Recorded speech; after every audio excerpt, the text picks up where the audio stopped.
Xəbər verdiyimiz kimi əməkdar artist Aybəniz Haşimovanın bloger qızı Aynişan Quliyevanın adından dələduzluq edilib. Axşamaz xəbər verir ki, qızının adından Aybəniz Haşimovadan pul alıblar. İfaçı 7 Tamam proqramında bundan danışıb. Tələbəm Hikmətin qonaqlığı idi, başım ona qarışmışdı. O adam kimdirsə mənim orada olduğumu bilib.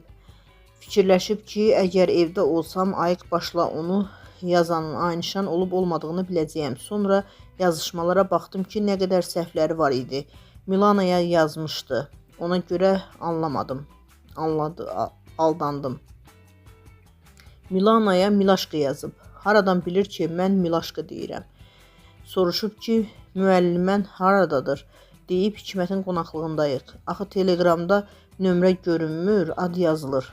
Bu bir maraqlı məqam da var ki, həmişə Aynişanın yazdığı cümləni yazmışdı. Ana, mənə kartından pul göndərərsən, elə olur ki, kartında problem olur ya da kartla köçürməli olur.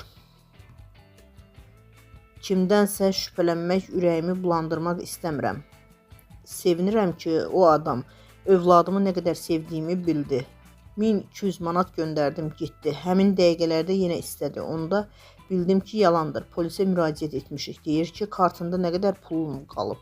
Axı Aynişan belə sual verməz. Onda dedim ki, bu başqa adamdır. Heç əhəmiyyət vermirdim. Tədbirə başım qarışmışdı. O sözü məni dayandırdı. Aynişana zəng etdim ki, sənə pul gəldi.